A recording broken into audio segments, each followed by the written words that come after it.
Well, welcome everybody. Hello, can you guys hear me? Okay, we're all good. Welcome everyone who is joining from near and far. Thank you for being with us. My name is Rebecca Winthrop. I'm a senior fellow at the Brookings Institution and co-director, along with my colleague Emiliana Vegas, of the Center for Universal Education. We're really happy you could spend some time with us today. We are talking about what happens after schools reopen today in two sessions. The first session will be looking at what possible strategies have emerged out of response to the pandemic that should be sustained medium to long term, that could build more resilient education systems. And the second session will dive much more deeply on educational technology and looking at what really works to transform teaching and learning and how that can inform thinking about strategies beyond reopening schools and transformed education. I want to, before we dive right in, say many thanks to a range of people. First and foremost, we have a great group of speakers who are all incredibly busy, movers and shakers in their own right, and we're very grateful that they have spent a couple hours with us today. I also want to thank our wonderful supporters and donors, Lego Foundation, BHP Foundation, Hewlett Packard, who are wonderful allies in this work. And last but not least, perhaps most importantly, everyone at Brookings and the Center for Universal Education team who has pulled this event together, particularly Lorena Masonette and Katie Portnoy.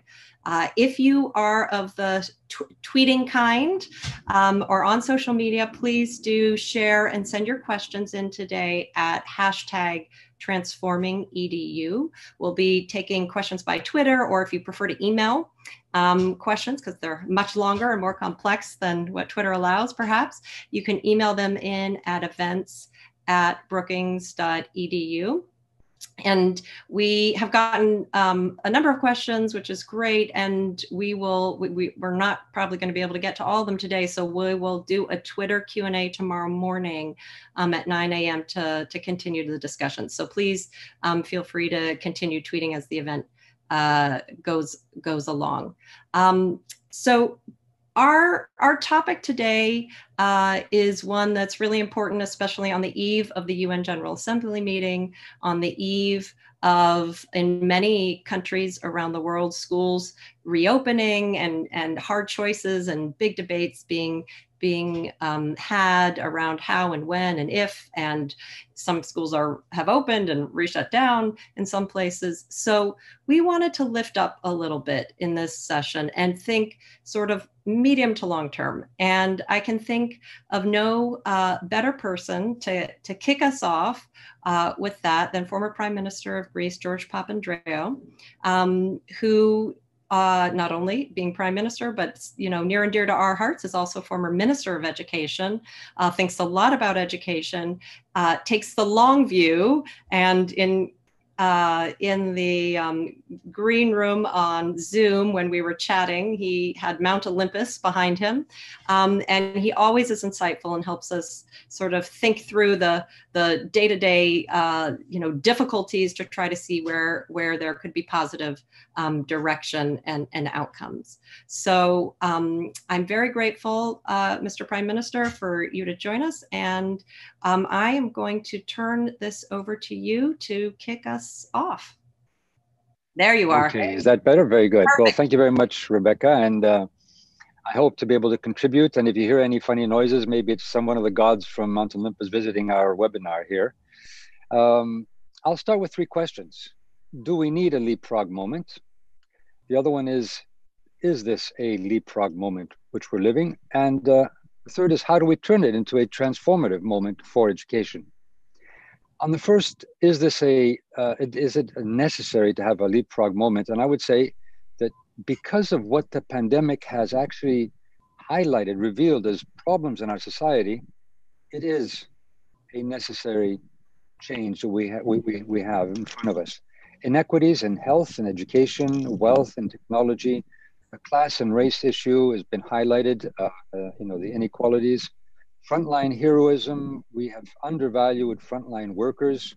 the environment, a huge impact on our well-being, and notwithstanding the weather changes from fires to floods, we have seen a new dimension with this pandemic of how the environment is really impacted us. Technology, how do we use technology? How do we access it? But how is it not to be abused? We want to trace it for health, but it's used for tracing wealth of corporations, tracing AI and racial profiling, tracing to stifle or influence opposition and authoritarian regimes. And of course, we have the transition to more online work, telework, which is speeding up, and that's transforming and challenging us. But is this one a leapfrog moment?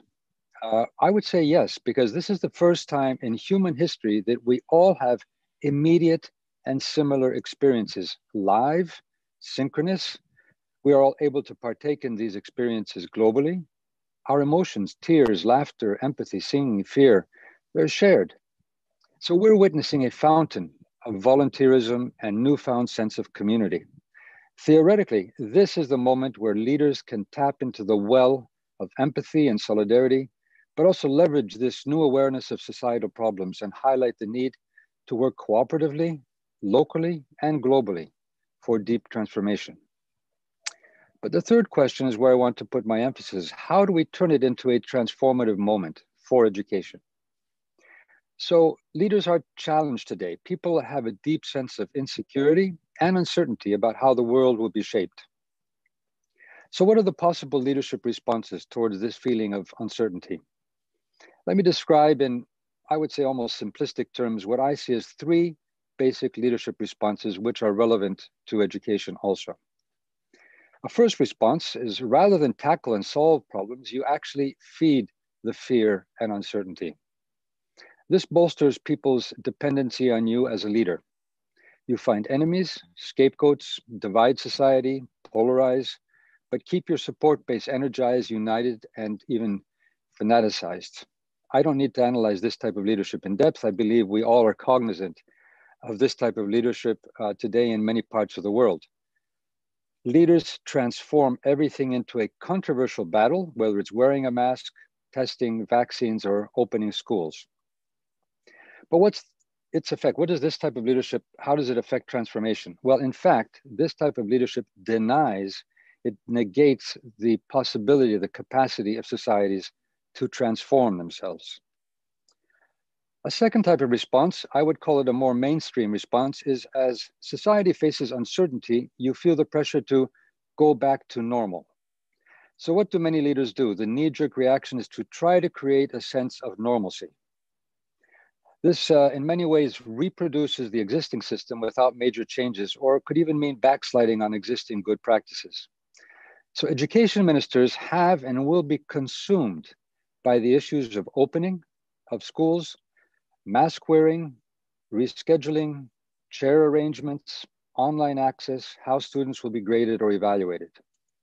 And with the economic situation becoming dire, education ministers will be struggling to convince finance ministers for more money or even no cuts. They may even be pressured to use technology for cheaper services, replacing teachers. In your reports, you underlined the bad practices in use of technology, computers, and the lost or dormant opportunities for innovation. So a back to normal approach would at most look like a linear expansion of the existing classroom with standardized online lectures. This, of course, can be useful. It may help many more have access, but as you have said in your reports, access is not enough. Another possible outcome of this approach would be to give much more power to the digital corporations, the Googles, the Apples, the Facebooks, the Amazons. They will soon play a critical role in shaping the future of education, particularly tertiary education. But this could also mean that the locus of policymaking will shift from public agency to private corporations with untold consequences. And in your reports, you very much highlight the need to strengthen the public systems. Now, let me come to a third type of leadership response. And this is where leaders actually use this sense of uncertainty we are living as a positive force for transformation. A difficult exercise for leaders, but one which creates opportunities to imagine and collectively implement a very different and better future. And this is what the ancient Athenians would see as good politics. Barack Obama recently said to a group of young leaders, "Today, leadership is less about policy and more about storytelling." Well, let me try to unpack that. We're at a moment where the question of how, which usually refers to the technicalities of policy implementation, needs to be preceded by the question of why, which is the narrative or the storytelling. When we see technology as a silver bullet, we often forget that it needs to serve our students, our teachers, and instructional core, and not the other way around. So today there's a great opportunity to reimagine the role of education. An educational system that in its methods harks back to the industrial age. In its purpose, it still focuses on professions that may not exist, work that may be taken over by robots or AI. And its pedagogy, it focuses on conformity rather than innovation and critical thinking. So in closing, allow me to challenge you with possible new narratives for a new normal in education. A difficult but fruitful exercise. As your reports conclude, having a vision of the change we want to see matters and can and must help guide discussion, debate, and ultimately action. So I'll propose a three-pronged new narrative for a new educational ecosystem, if you like. First of all, a new pedagogy. This would mean to power up the instructional core as well as transform the relationship between students, teachers, and educational materials. And I would add to that outside stakeholders like parents and the community.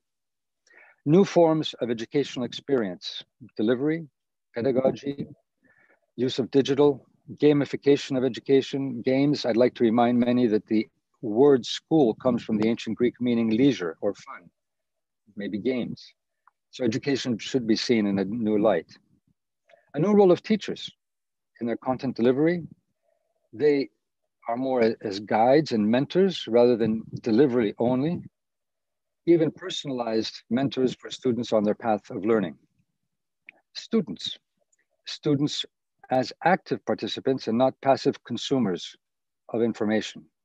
More self-motivated, more self-paced, more self-evaluated, where both teachers and students become creators of content. So you have a wide variety of user-generated content. Networking with the community. Make the world your classroom. I heard a student say in one of these webinars, very nice phrase, make your world your classroom. And all who can get them to teach. So there's huge potential to bring in new partners, not simply allies, but also be part of the teaching, learning, and development of educational materials, that core instructional process, bring more people into that, where teachers become the sort of managers of this new ecosystem.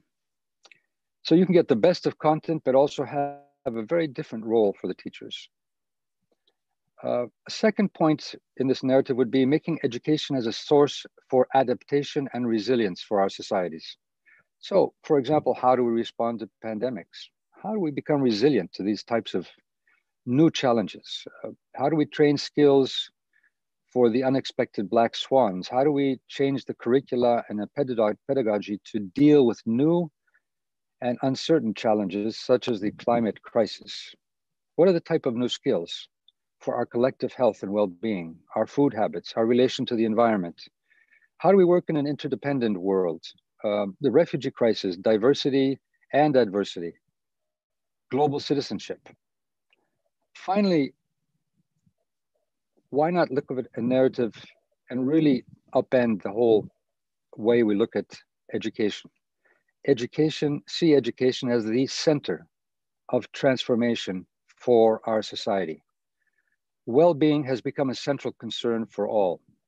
So can the schools become the center of transformation for the well-being of us as individuals, but also as our society, for our society? Not reproducing the existing power structures and system, but getting students to pose and work on some of the very basic questions. I think we are fearful sometimes of bringing in the big issues into our classroom, the conflictual issues in our society. And therefore we don't teach our students to deal with the issues they will deal with as citizens. So racial injustice, inequalities, a holistic approach to environment and health, how to deepen democracy and participation, but even deeper issues, ethical issues, major ethical issues we're facing, how we as human beings can use these amazing newfound powers that technology gives us, whether it's biotech, artificial intelligence, cyber automation, and not use this power with a sense of hubris, concentrating it and abusing it, but using it for the common good. So the instructional core, what matters most, and this is from your report, what matters most to improve learning is the interactions amongst educators, learners, and educational materials. But we need to see this in a new ecosystem. This change will not come about by itself. So who will be the agents of change? Well, many have seen teachers as one of the heroes of the times, but heroes can be shooting stars, a quick moment later forgotten.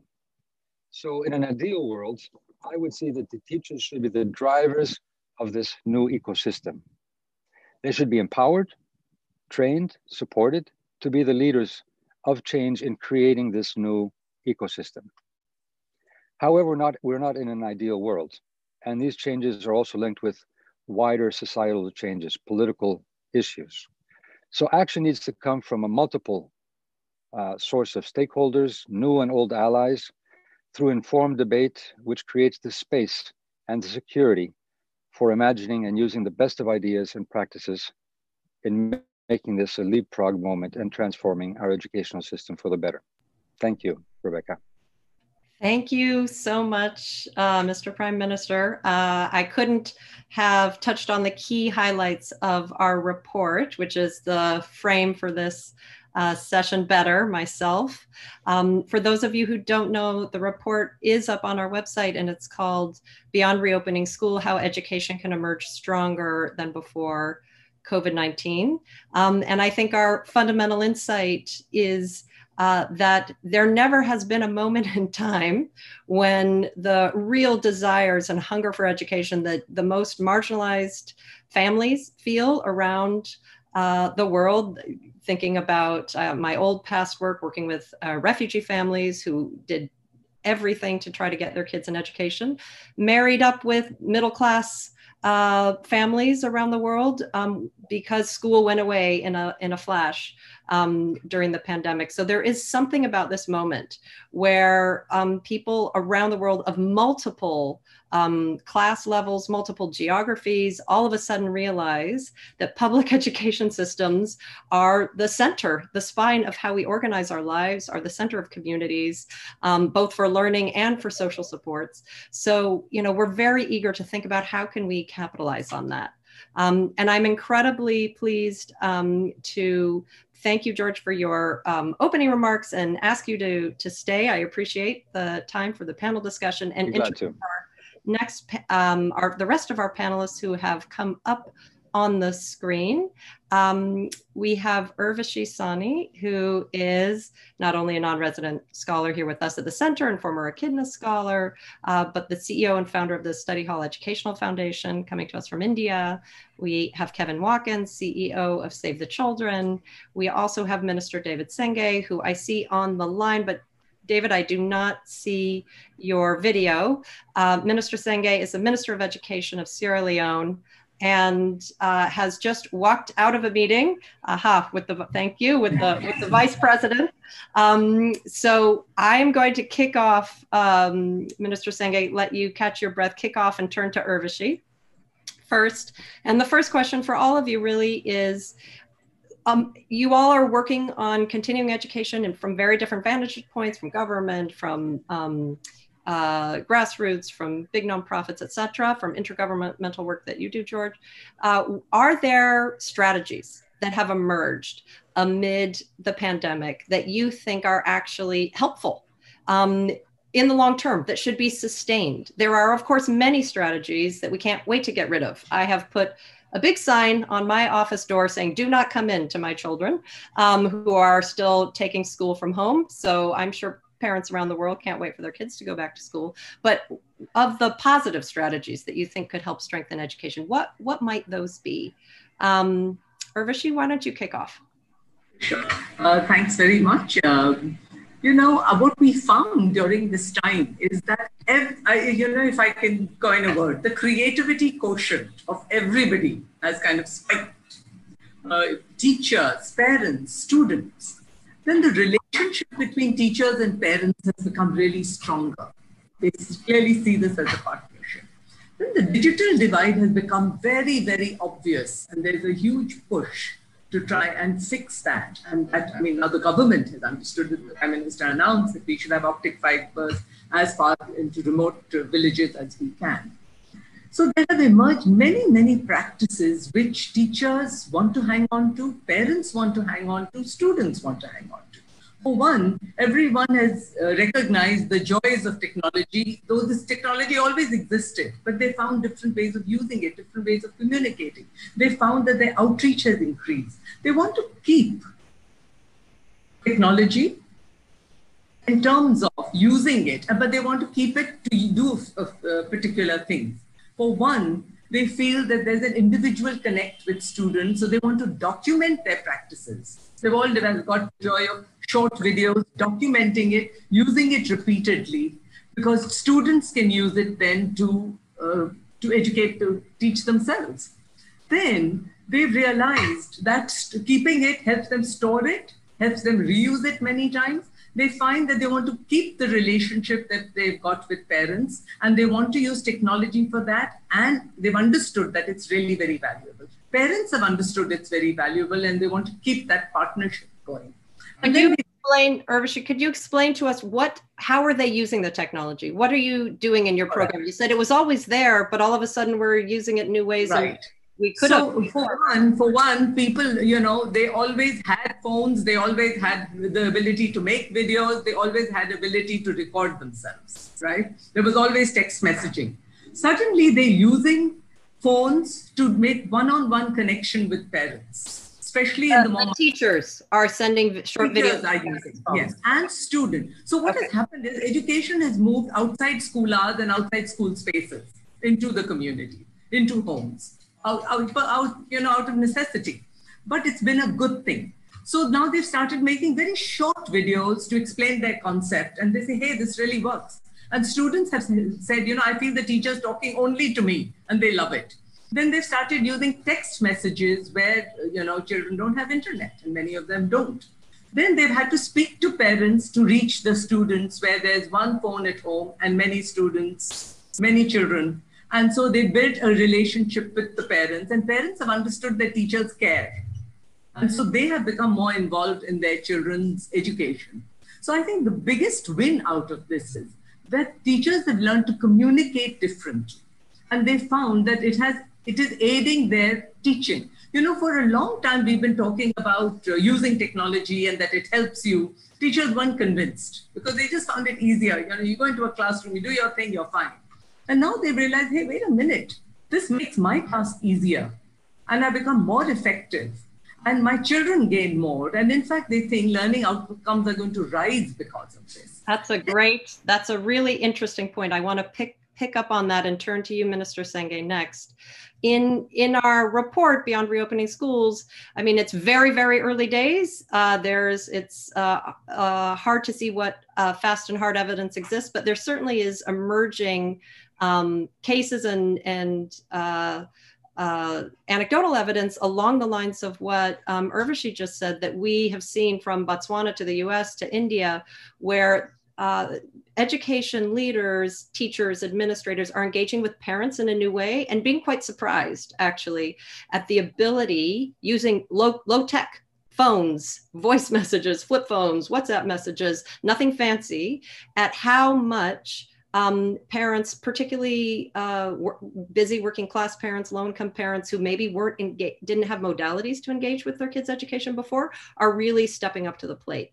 I'm wondering, Minister Senge, if you're seeing that in Sierra Leone, or if not, what are the other strategies that you are seeing emerge, if any, that you would want to continue, even if after COVID goes away? Thank you. Sorry, I'm not at the office, as you said, because I'm at Interministerial on Local Government and Devolution. And actually, it very much ties in with the questions you're asking, because education is a devolved function, basic education, and devolution really means bringing the service delivery to the local councils. And the kinds of solutions and ingenuity and problem solving we saw could only have happened at the local level, at the school level, at the small chiefdom level. And we saw that happen. We saw school leaders independently set up WhatsApp group for parents and for learners. We saw them reorganize. I think we've spoken a lot about, and there are cases around how the community and society be innovated to problem solve. And we're here to talk about policy. I also saw people on my team really address questions that we always maybe believe that we should address those things, but we never thought about them. And one of the things that we really activated and pushed through is this radical inclusion policy. And it's this idea that you stop at nothing, you'll do everything to remove every roadblock, to add everything to ensure that every child, in particular the most vulnerable, receives the service. And when you do that, you're guaranteed to make sure everybody receives the service. So for us, the real change here and innovation was in how we deliver educational service for the most removed. And that means we have to think about paper-based learning materials. Even though we had radio and expanded radio, we know that there are villages around the riverine areas who wouldn't have connectivity. That means we have to collaborate better with local radio stations. That means we have to print booklets and bring it to those children. That means when we open schools, we have to ensure that everybody is given the chance to travel back, because people will travel with lockdowns, and we provided buses for people everywhere. And we brought school feeding for all kids in primary school, and not just the districts that and chiefdoms that were included before COVID. We were forced as the government, as policymakers, to reimagine what drives our decisions for service delivery. And for me, and I was talking to the Statistician General of Sierra Leone, it's probably, it's universal. It's some adolescent young girl living in a rural area who may or may not be living with their parents, but some with some poverty. How do you solve for that girl who is illiterate, maybe lives in with parents who were illiterate, where there are no services? And when we change that framework, and as we invite our teams and our schools to do that, the questions become different. And one particular manifestation was with the pregnant girls. We overturned the ban for pregnant girls to come to school 1 week before we did school closures, and we knew this was intentional. Can I just pause you there, because not everybody might know about the ban on pregnant girls and or attending, and then just which you're probably going to do, spell out sort of what the radical inclusion policy is. I think it's a great example of something George talked about new partnerships emerging. And it also, there's a question that was emailed in from Mark, who asked about, the role of of social protection, sort of partnerships for social protection. So I think actually your example answers that question well. So there are many elements there. 11 years ago, cabinets had a ban. So we had Ebola, and also people there was a poor learning outcomes, which is universal. So we knew that there was a learning problem. And the cabinet and the government then decided that there were too many pregnant girls. And the reason why there were too many pregnant girls were the pregnant girls were influencing each other, and they had multiple reasons. So they banned pregnant girls from attending normal school. And they could take exams, but they were not allowed to attend normal schools. And this excluded thousands of girls. And during Ebola, for example, there were about 14,000 girls who were pregnant, and those girls were derived, an estimate, and those girls were deprived of any opportunity, really. And though the ministry then did a lot of good work with the non-formal learning centers, but it's not the same. We know that many people dropped out. And so when we knew, I also sit on the presidential task force for COVID, but either way, we knew that there were going to be closures and school closures. And so cabinet then, maybe 2 weeks or so before, decided to overturn that ban because it was originally put in place for 11 years by the previous cabinet, and instructed that we launch a radical inclusion policy, which we just tabled, and a comprehensive safety policy.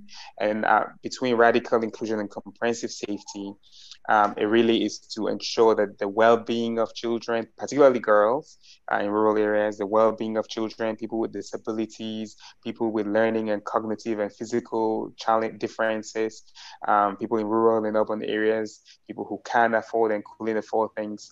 We had to develop a process in which, one, we provided for them. And secondly, our communication had to be that we were focused on inclusive education. And that means it doesn't matter if you're pregnant or not, you come to school, it's our responsibility to protect you. School, our framework was the safest place for children. And we wanted to ensure that that was true when schools were closed and not and open. And when we opened schools post the lockdown, there was zero transmission recorded at the schools. We had about 800,000 kids come back. And today, the final batch of students are completing their transition exams. The primary school did, the senior secondary school did, now the junior secondary school have an 8-day national exam. Now, and they all came back to school for about 5 weeks, which was really important. And we also changed how we track data. So my team now, in all of them, not just that they have gender disaggregated data, we also track people who are missing school because they're pregnant, not just that boys or girls. We want to understand the reason why they are missing school. And today I just got a proposal from a group called Girls Plus, and we're just I'm just trying to review to see how we can support them, or who those local partners are that can, local international partners that can support them. They have a program called Second Chance. And it is to say, we know that government has had overturned this ban and there's radical inclusion. And we know that many girls who will not come to school either don't know about these policies, are going to have challenges as to still coming to school. The Second Chance program is to say they will go and essentially find these girls and bring them back to school. Because over the last 2 years, actually just last year, the annual school census 2018 to 2019, we have a 34% increase in enrollment, and in senior secondary school, 50% increase in enrollment. Right. And we don't want to reverse that. Right. And so we have to be intentional about that process. In 30 seconds, before I turn to Kevin, can you just tell us, because you were explaining to me when we spoke last, about this really innovative partnership. And to me, that's something that has emerged during the pandemic, is new allies, new sort of organizations that are working differently together, but around sort of banks, clinics, setting up a bank savings account for girls, how they can access the money, and just the very, very briefly, Minister. I think people. Yeah, this is a new idea that Cabinet passed. It's a stay in school program for girls, and the framework here is, how do we ensure that girls not just come to school, but stay in school all throughout and can transition? And we're bringing together, we know girls generally and women don't have digital identity or identity. We know that they don't have bank accounts and thus are not financially empowered. And we know that completion of high school increases all these other health outcomes.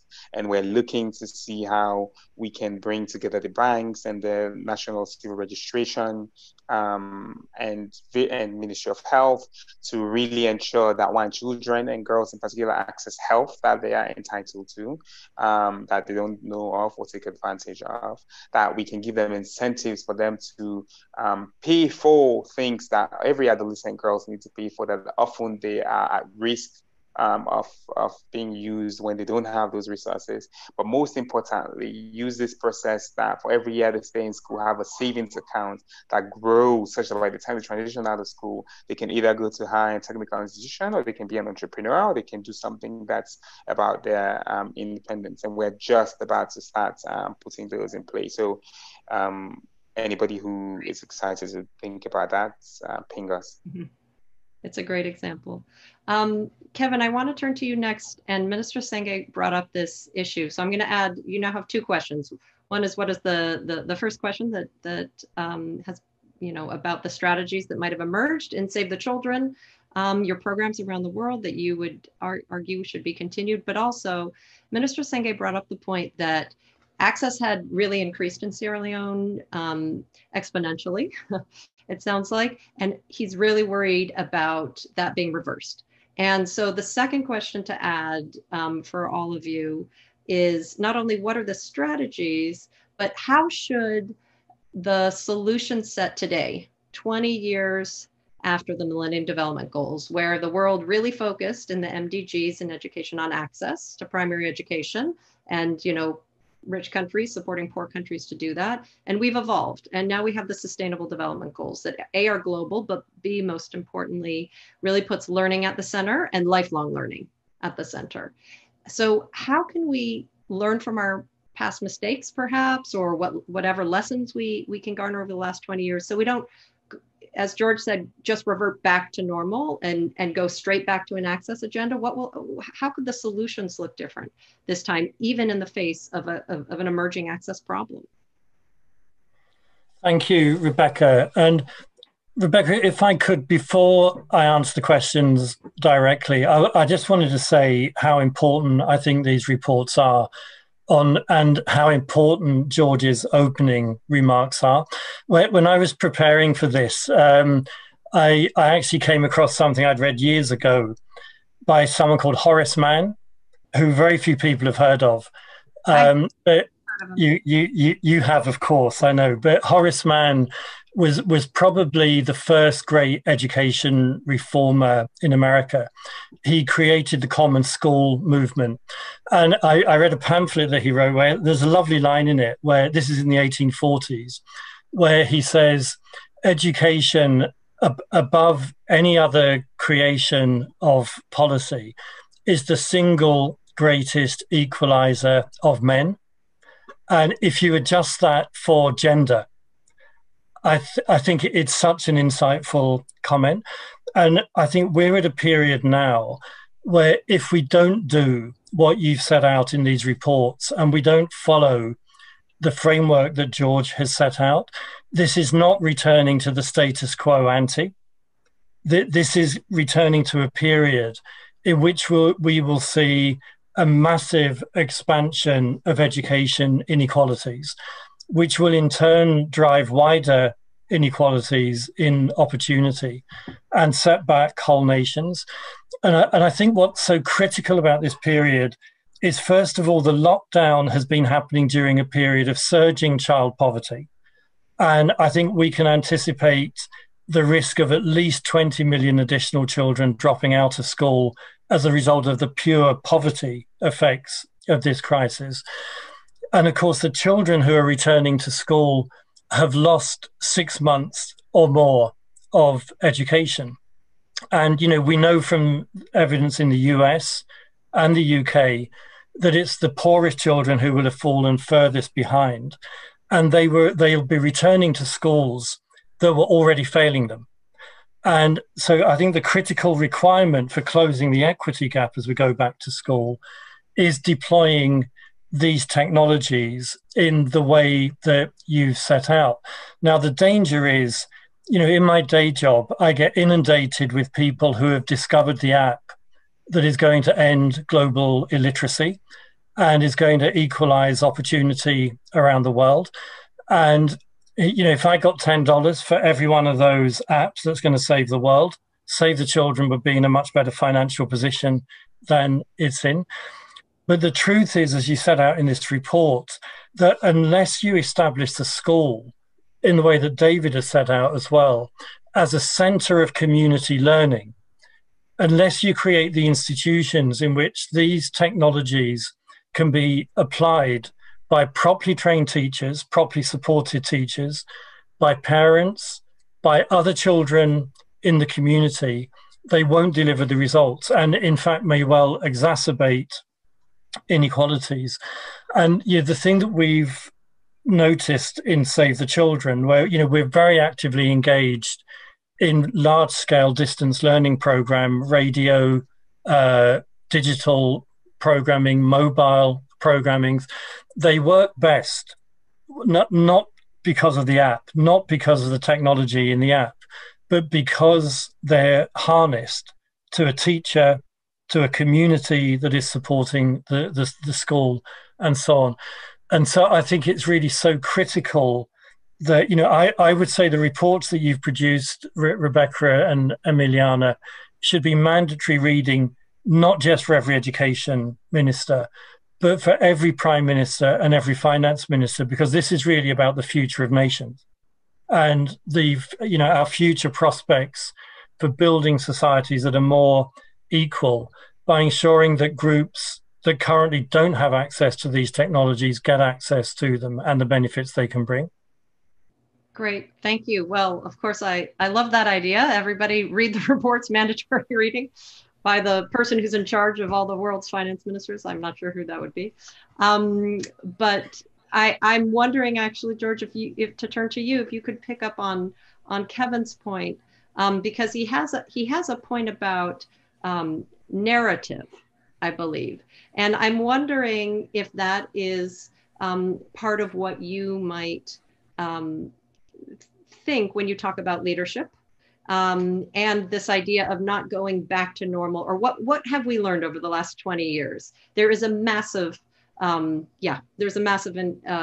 educational crisis, especially for the most marginalized. And we would argue, or certainly we do in the reports, that the gap is widening because some affluent and sort of well-resourced families, the kids are doing amazing things. They're doing learning at their own pace. They're doing robotics. They're like, going deep sea diving by video with National Geographic Explorers, incredible, amazing things. And whereas others, Save the Children was one of the first ones who put out a big report saying, there's at least 10 million children, especially in the developing world, who aren't going to ever go back to education, particularly girls. And UNESCO estimated at some point a couple months ago, that there's at least 500 million kids who don't have access to remote learning. UNICEF just put out a new report that said there's actually 463 million kids who don't have access to. They looked at sort of where learning programs are happening and where technology, television, radio, and internet is available. Now, that doesn't count for, interestingly, a lot of the creativity that Urvashi and Minister Senge were talking about, which is low tech, just flip phones, WhatsApp, connectivity, relationships, and what Kevin was talking about. So, perhaps the numbers aren't as bad, but still, that's a huge problem. And how do we move through that without just going straight back to the access agenda, even though that has to be central? Well, Rebecca, this is the core of the issue, I think, and Kevin put his finger on it. We often are seeing technology, and not just technology, but in leadership roles, the so-called technical solutions. These are looking for a silver bullet. We're looking for a vaccine, and we think that everything will go back to normal. We lose an opportunity, first of all. Secondly, technology, we have seen, and Kevin mentioned this, can actually divide further. It can create new inequities. Those who do have the capacity to use new applications, or have the hardware, or have the broadband, or whatever, and those who don't. So this is something that I think is really important. Also, what we're seeing now is that trying to go back to the old normal may in fact mean that we're making things worse, because we're trying to somehow patch up the system so that it continues. But the system has already marginalized people. We have seen, and I mean, Uvasha mentioned that, but also Minister Senge, and that there are marginalized groups. And trying to simply patch the system up could mean that these marginalized groups get further marginalized.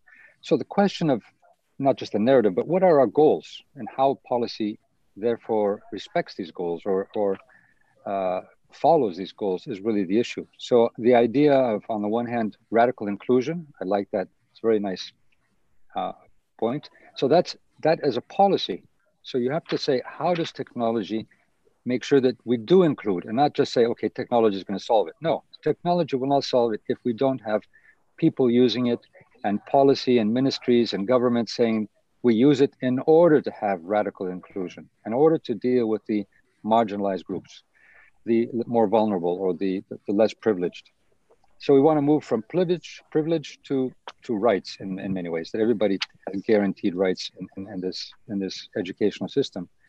And I think another point, which I think is important too, this moment has, and we've seen it, both Urvashi mentioned it and the minister, has brought in a sense of creativity. Now that can get lost if we try to go back to the new normal, to the old normal. So, and somehow we have to nurture that. The creativity quotient, I like that word.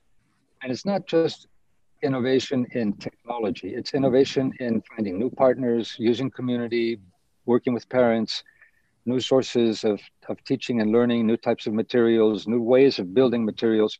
Again, however, this is not a technical issue. This is a political, if you like, or an adaptive issue, an issue which no app is going to solve. It's going to be through our concerted, combined efforts and pushing an agenda. And this is what we need to do. What we need to do in these discussions is we may be informed citizens, if you like, with our experience.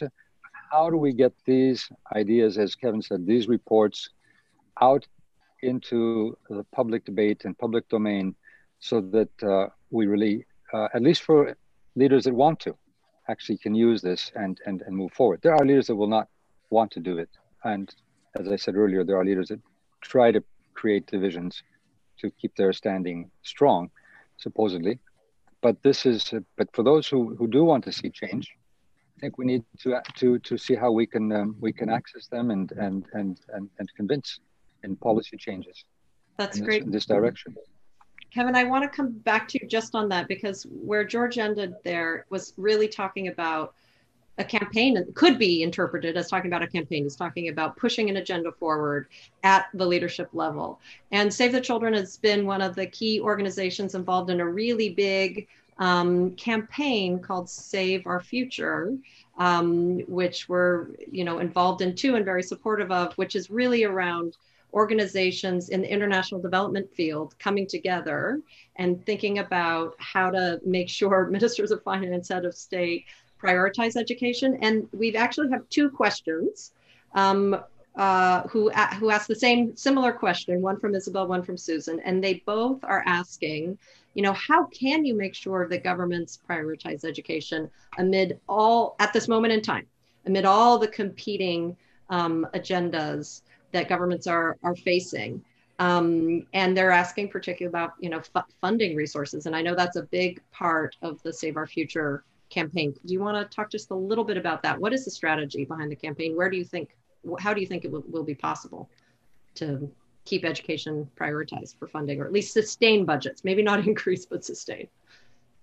Well, look, I think it's a really tough question, and I would encourage people, actually having promoted Brookings reports, I'll now blow the trumpet for Save the Children, that if you go to our website, we've got a report where we set out our campaigning agenda.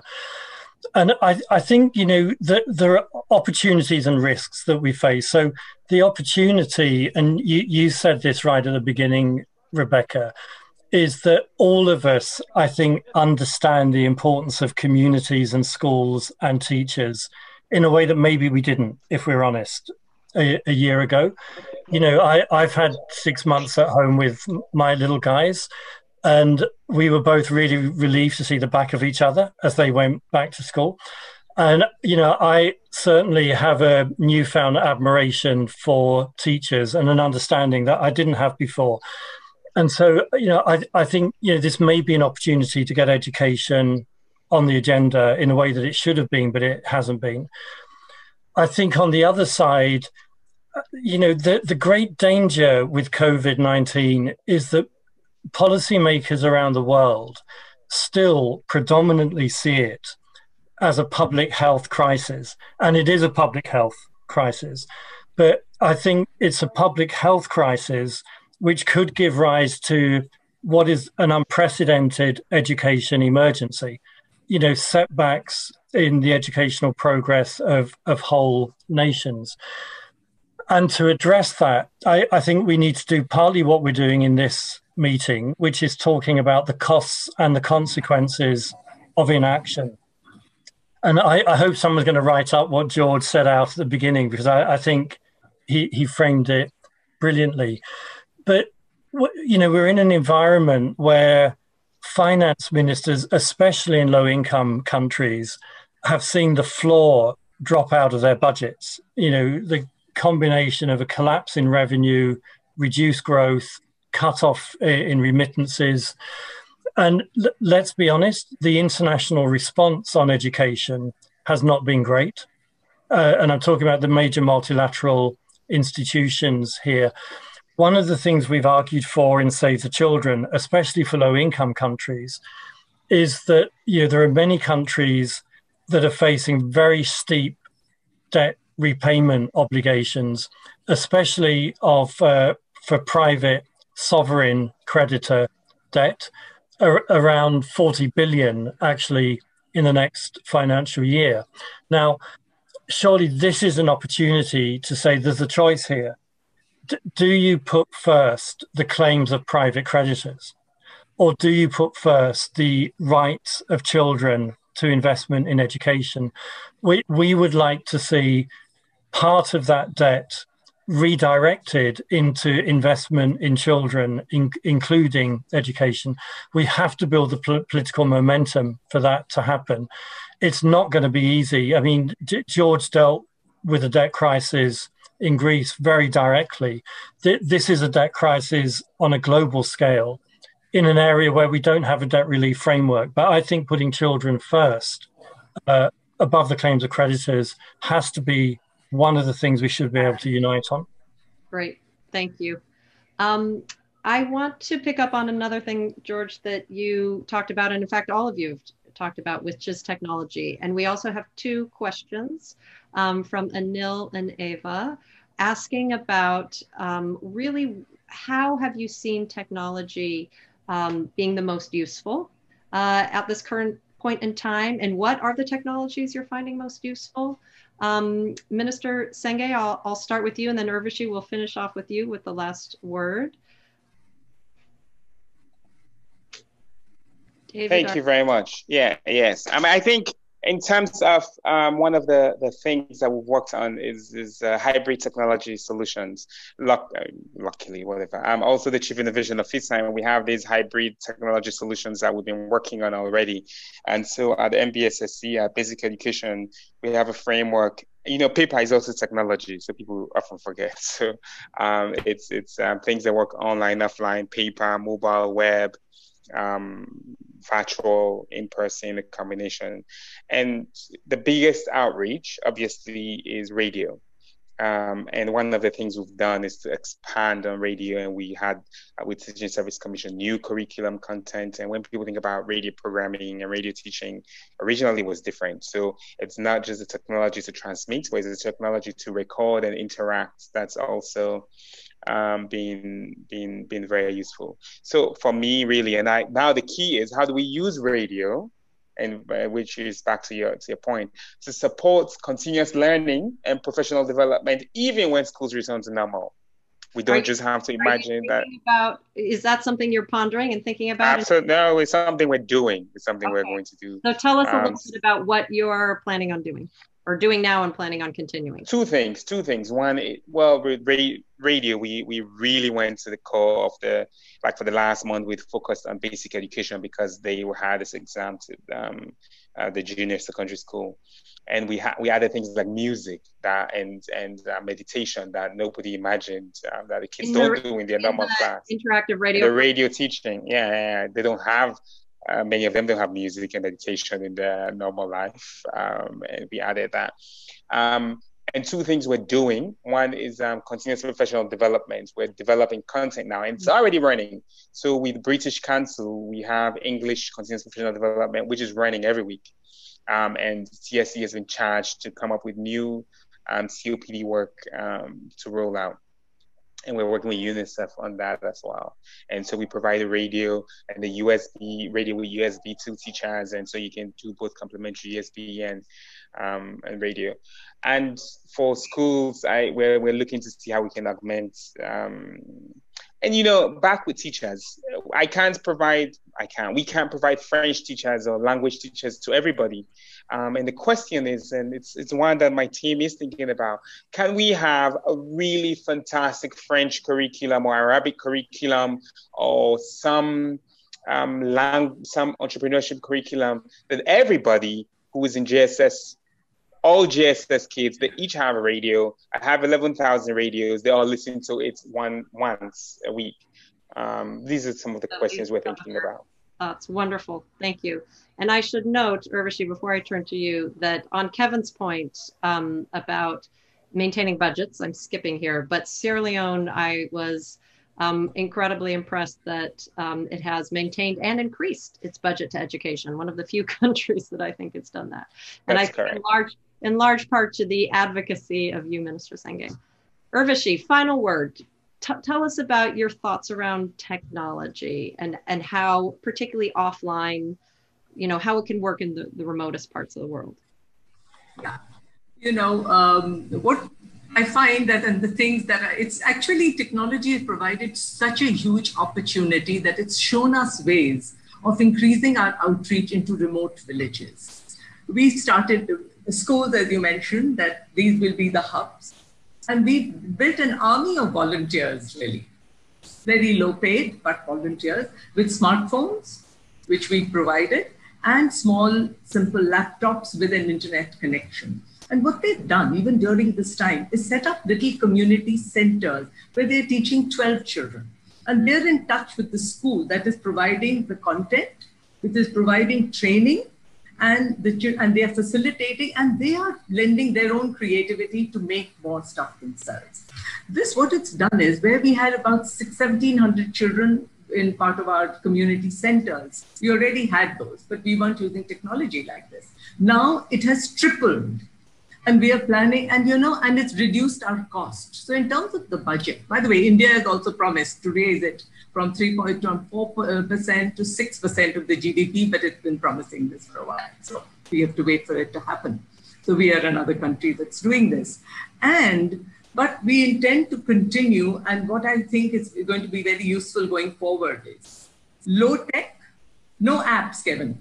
Our teachers have made their own materials, short videos in their kitchens, in their homes.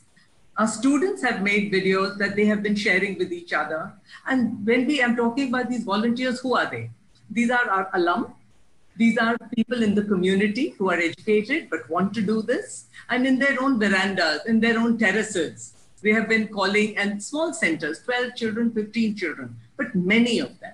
And I think that's what's going to happen, that to increase outreach, it's going to be schools as hubs and these community clusters or pods of learning, as you have them in the US, as the spokes. And they will be connected to the schools that will provide. The other thing we've done is, because we know that technology is the way forward, our teachers, or our digital sathis, we call them, they're also teaching young adults, making them digitally literate.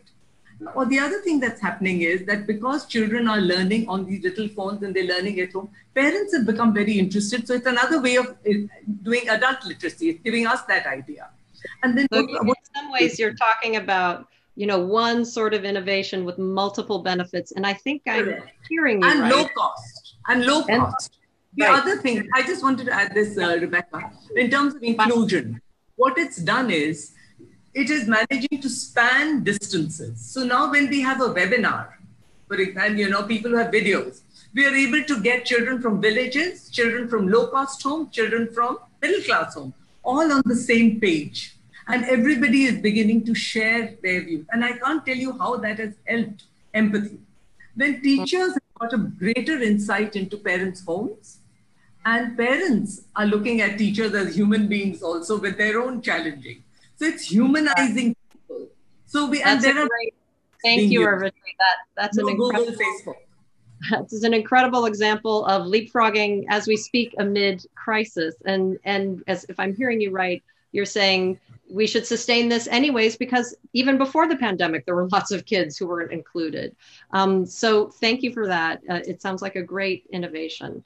We're going to continue the conversation on technology. I want to thank you all very, very much Thank you, Kevin. Thank you, George. Thank you, David. Thank you, Urvashi, for spending your morning, afternoon, evening with us. Thanks for watching. Be sure to like and subscribe for more videos from Brookings.